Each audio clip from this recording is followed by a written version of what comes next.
Brother Nation, you give us encouragement knowing that you were born ready.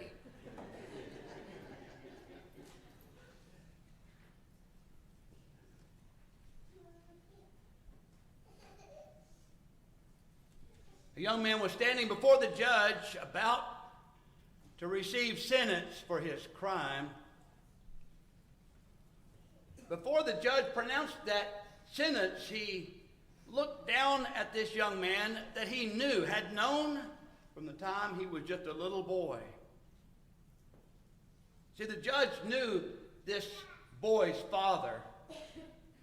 His father was a well-respected lawyer and writer, had written a great legal thesis, The Law of Trust, as it was entitled. Having this personal relationship with the young man, the judge looked at him and he said, I don't understand why you're in front of me today. Do you not remember your father? There was a pause. And the young man looked at the judge.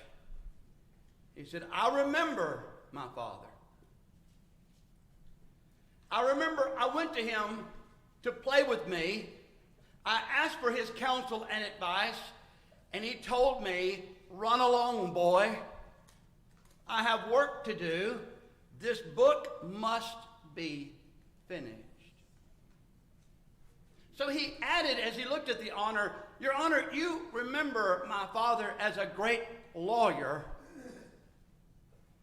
I remember him as a lost friend. The judge could only mutter to himself, alas, finished the book, lost his son. You know, when we look at the Bible, we find that it is literally filled with examples of individuals who teach us that as parents, we have the greatest influence over our children. And I'll add from personal experience, that influence can be obviously from the good or for the bad. Sometimes absent parents, particularly those who are absent by choice, are themselves a negative influence. An influence that must be overcome. But make no mistake about it, as fathers in particular and mothers, we wield great influence over our children. God said concerning Abraham in Genesis 18, I know him. To the end, he will command his children and his household after him, that they may keep the law of the Lord, to do righteousness and justice, to the end that the Lord may bring upon Abraham that which he has spoken of him. Genesis 18:19. There's no question that Abraham and Sarah had great influence over Isaac and Jacob, and no doubt even those 12 sons that would come later. Their influence lived on. In fact, Abraham's influence lives on to the very present hour. Joshua was so confident in his own influence as a father, he could stand before the nation of Israel in his farewell address and say simply, as for me and my house, we will serve the Lord. On Wednesday nights, we're studying the Judges. One of the last of the judges in Israel was a great man, actually, by the name of Eli, as far as we know, was a great and a successful judge, but a failure as a father. It was a stain on his record. He had two boys, Hophni and Phinehas, that corrupted themselves as priests. Even in the house of the Lord did corrupt things. And the text says of him as a father, he did not restrain them. King David had many great qualities. In fact, the Lord gave him the greatest compliment of all. He's a man after my own heart. But David was flawed. And as a father, he failed when he broke out at the marriage covenant and he had relations with his neighbor's wife. And to cover his crime, he killed his neighbor. And Nathan the prophet approached him and said, because you've done this, the sword will never depart from your house. You've heard the old saying, as the twig is bent, so grows the tree. Again, the apple doesn't fall far from the tree. I like what philosopher John Locke said. He said, parents wonder why the streams are bitter when they themselves have poisoned the fountain. The scriptures are clear. Parents must do their level best to attempt to guide their children in the right path. Even in the time of Moses, we're very familiar with Deuteronomy 6, where Moses told Israel, hear, O Israel, the Lord our God is one Lord, and you shall love the Lord your God with all your heart, with all your soul, and with all your might. And these words which I command you this day shall be on your heart, and you shall teach them diligently to your children. You shall talk of them when you are sitting in your house, when you are walking by the way, when you are lying down, and when you are rising up. You know, typically, when sermons and messages like this are presented, particularly those of us who've had any experience in the Word, we've heard a number of sermons, and we've been Christians perhaps for some time. In the back of our mind, even though I haven't gotten there yet, you're anticipating. Proverbs 22, verse 6. And I want to take a moment to discuss this passage with you. We're all familiar with it. We may not remember exactly what it said. When I quote it, you'll remember it. Train up a child in the way he should go, and when he was old, he will not depart from it. Much of my preaching career, I've spent a lot of time beating this passage into the hearts and minds of parents. I suppose trying to inflict guilt on their hearts and their minds. Particularly those parents whose children have not turned out exactly as they wished, have made choices that have broken their hearts, who are no longer faithful to the Lord, and they hear this passage and they hear someone get in the pulpit and say, you know, you do your job as a parent and your child will not fall away. I want to challenge that thought. You know, we preach often about Calvinism, and we talk particularly about once saved, always saved. We talk about how foolish and harmful that doctrine is. Are we not doing a variation on that same theme when we tell parents, if you just do your job right, your children are guaranteed to be faithful? That is exactly what we are doing. And many parents hear this, and they ask themselves, and they agonize in sleepless nights, what did I do wrong? Where did I go wrong? What could I have done different? I thought I did everything in my power to teach my children to be a proper example before them, and look what they've done. You know, as we go back to the Hebrew word for train, I'm not sure I'm pronouncing it right, but I believe it's pronounced hanak. And it literally means to educate in accordance with the child's ability and potential. That really puts a whole different light on it when you stop and think about it. And I want us to think about that for a moment. As parents, and what is Solomon actually saying? As parents, we observe our children, no doubt, better than other people. Anyone else. We're there when they take their first steps. We hear their first words uttered. We know more about our kids than anyone else. We know what their likes and dislikes are, what their talents are, what they're lacking in. We know this. We recognize this. If we have a boy and a girl, as I have, I can tell you immediately, John Stossel didn't have to tell me this from 48 hours, there are inherent differences in boys and girls from the time they're born. I mean, it's just obvious. I know that probably upsets people to hear that, but there are inherent differences in boys and girls. But there are differences in boys and boys. Boys and girls from the same family can be brothers and sisters and be very different in their tendencies, the way they learn. Some are the learners that sit at a desk and listen to someone lecture for hours and they take copious notes. Not me. I'm not one of those. You could take me out in the yard and show me a mall and say, split some firewood here. And we could talk about, the laws of physics and how this is supposed to work. But you try to teach me this in a classroom, I'm just like, what are we doing here?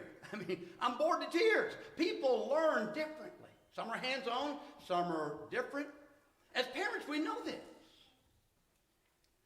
And we see that there are things, qualities about our children that ought to be nurtured and encouraged. Particularly, I want to say this, because we've been talking about leadership.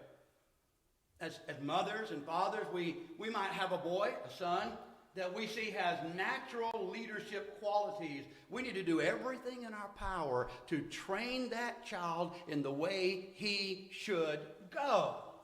We need leaders in the church. We need gospel preachers. We need elders. We need deacons. We need men who will lead God's people. And when you have children, it's obvious. You see some children, they just have this aura about them. You just know it about them.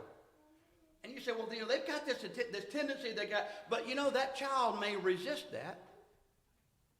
There are other influences brought to bear in the life of your child. And I believe that's what Solomon is here urging us to do. As a parent, we must train a child in the way he should go. This is the direction as a parent he should go. Others are trying to take him in a different direction. But you stay the path. You stay the course as a parent. I don't believe Solomon is saying, if you bring your children to church every Sunday, when they get older, they won't leave. And if they do, they'll come back. I'm not sure where that part came from. I've heard that on how many times?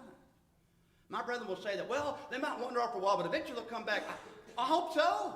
We all hope so. But where do we read that in this passage? I think we're assuming it because we believe that the Scripture is actually suggesting that there is some sort of determinism on the part of parents and children. And if we just do our job, I don't believe that's what the writer is here saying. Now, don't misunderstand. I'm not saying that parents are off the hook at all. Not what I'm saying. In fact, I'm saying the opposite. Ephesians 6, you remember what Paul said to fathers, do not provoke your children to wrath, but nurture them in the chastening and admonition of the Lord. To nurture, derived from a Greek word which carries the idea training, educating, with an associated concept of discipline. G. Bertram makes a powerful point regarding this passage of Scripture, and he calls attention to the fact that it is actually the Lord who's doing the nurturing. The Father is merely the instrument God uses to do that nurturing. Now, I don't know about you, that's a very sobering and humbling thought. I'm working in concert with God on behalf of my children. It's hard to think about it that way, but I do believe that G. Bertram had a valid point here, and that it is the nurture and the admonition of the Lord. But I want to remind parents, that child of yours, like you, is a free moral agent. You can do everything in your power to teach that child the right way to go. And when that child comes of age, they may or may not decide to serve the Lord. But do we not recognize the awesome responsibility we have as fathers and mothers to be that godly influence in the lives of our children? There's so much to lead them astray, to carry them in the wrong direction. The least we can do as parents is exert our influence. Now, there may be some of you that are doubting what I'm saying here today. I'm sure there's some who have heard Proverbs 22:6 read so many times and misused, I might say, so many ways that they just find it hard to believe that I'm actually suggesting something that might be a better understanding of the text. And in the back of your mind, you're saying, I like you, preacher, but I still believe that if I just did my job, my children would have turned out right. When we pray, we often, and I believe rightly so, say, Our Father in heaven. fact, the Lord taught us to pray this way. From the beginning of time, God has described himself as our Father. The prophet Isaiah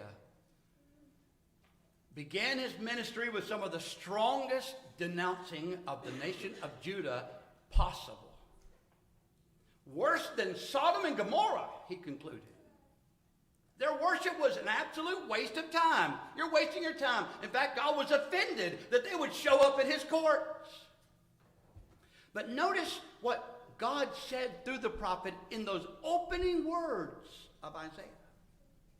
Hear, O heavens, and give ear, O earth, for the Lord has spoken. I have nourished and brought up children, and they have rebelled against me.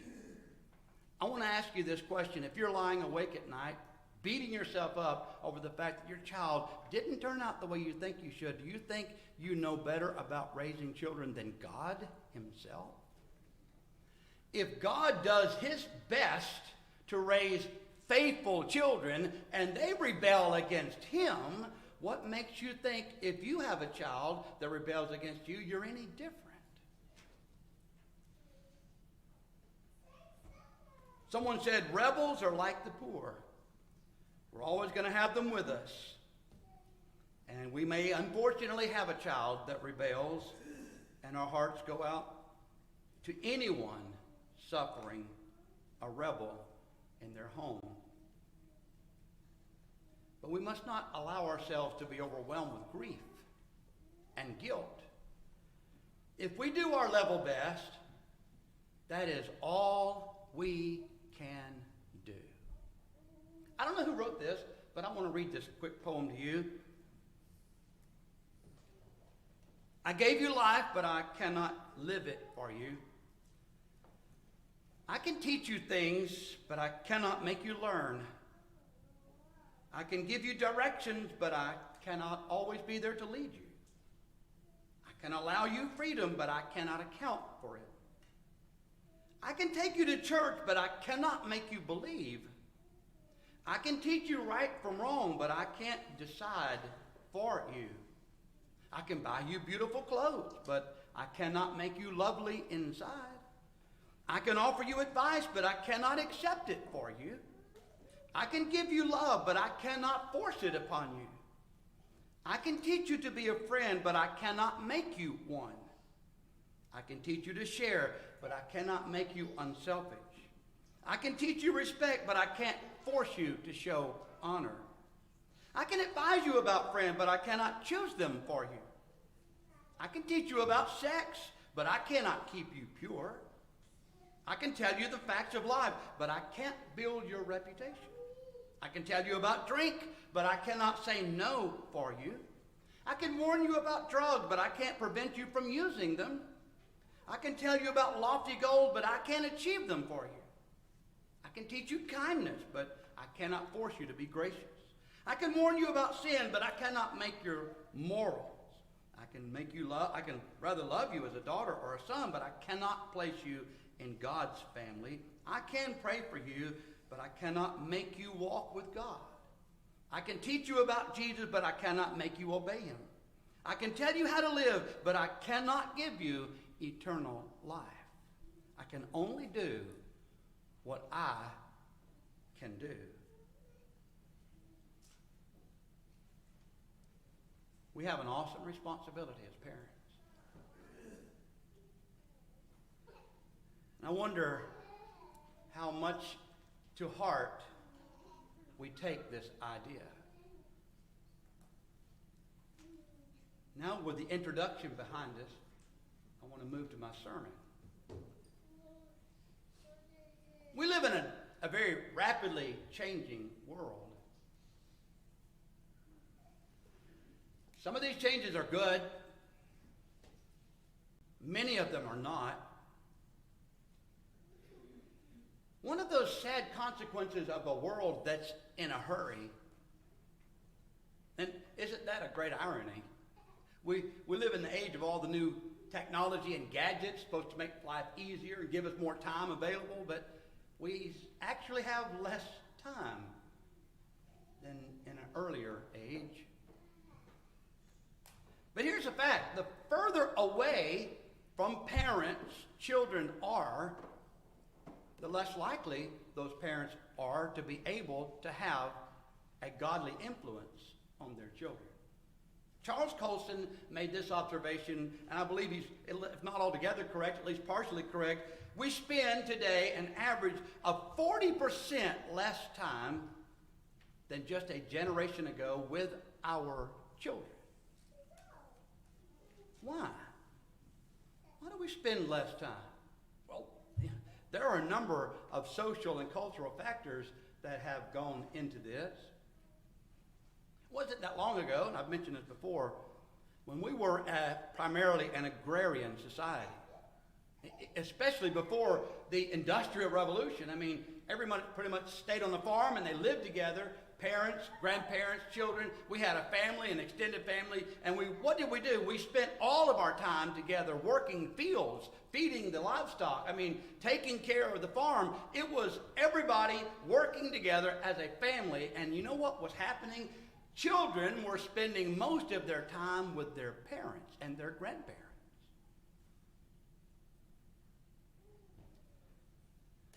And then the Industrial Revolution came along, and fathers realized they could provide a pretty good living for their families if they spent 12, 14, 16 hours on the job. And many of them did that until unions started changing some of those practices.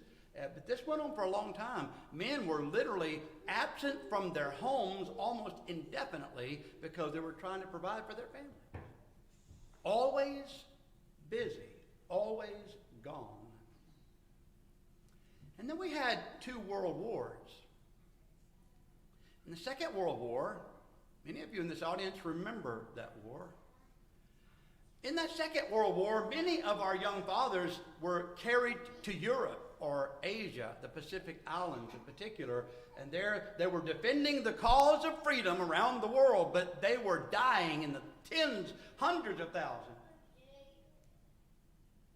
And back home, mothers were providing military weaponry and supplies by going to the factories that their husbands had previously worked in, and now they were making airplanes and tanks and guns and everything else to support the war effort. And so women had gone into the workplace. Now, when the war was over, unfortunately, that practice did not cease.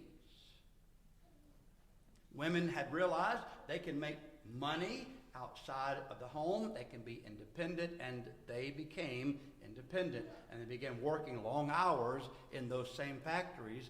And then the federal government had already come to realize, we can just take money out of the checks of those people going to work, and they won't even see it. We'll just tax them before they even take it home to the bank. And so we'll just have that money, and we'll just keep building our coffers, and we'll continue to expand our government, do what we want to do with our government. And so now we have a punitive tax code to be added to the burden of these cultural changes, so that we live in a time when most sociologists will tell us it really requires at least 2 incomes to provide for our living. One to pay the bills, the other to pay the government.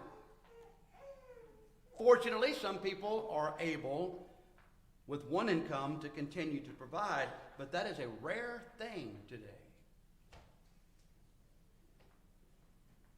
And then we add the National Education Association.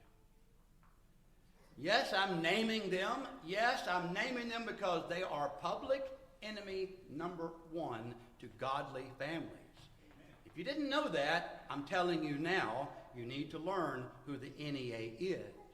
I told you I don't watch the news anymore. I really don't, but I do watch Tucker Carlson at night. I'm just being honest with you. I can't help it. I got to have my fix. So I watch Tucker Carlson at night, at least the opening monologue usually. But this last week, something was presented that is extremely disturbing to me, and I hope it is to you too. But there were videos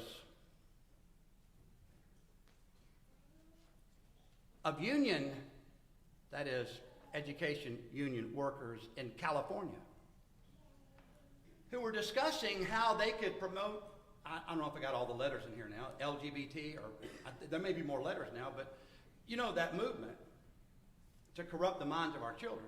And then we're discussing how we can do this, how we can advance this agenda in our classrooms without parents knowing about it.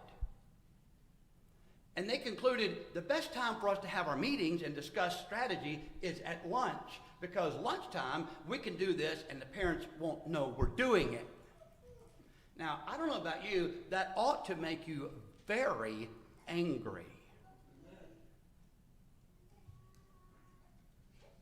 A recent issue of the magazine National Education Today, Derek Neal, an Arizona science teacher, boasted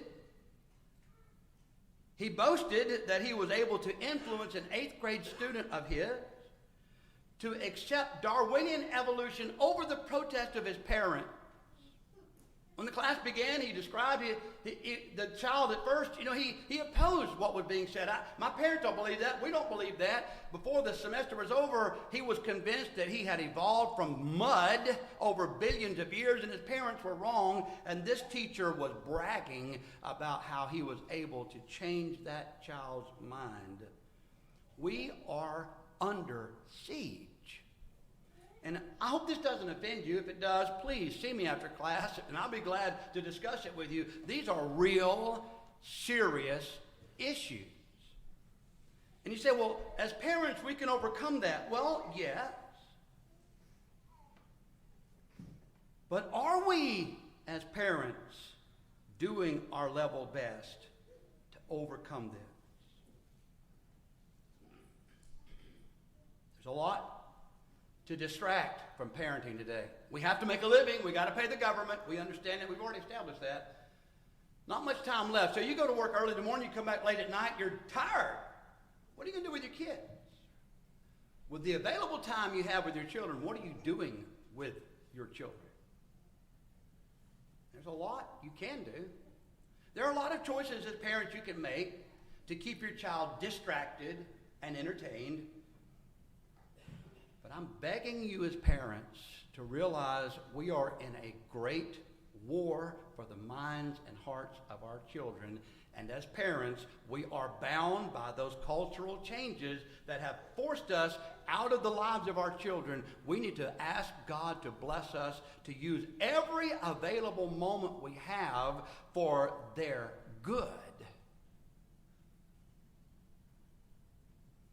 The final thought about parental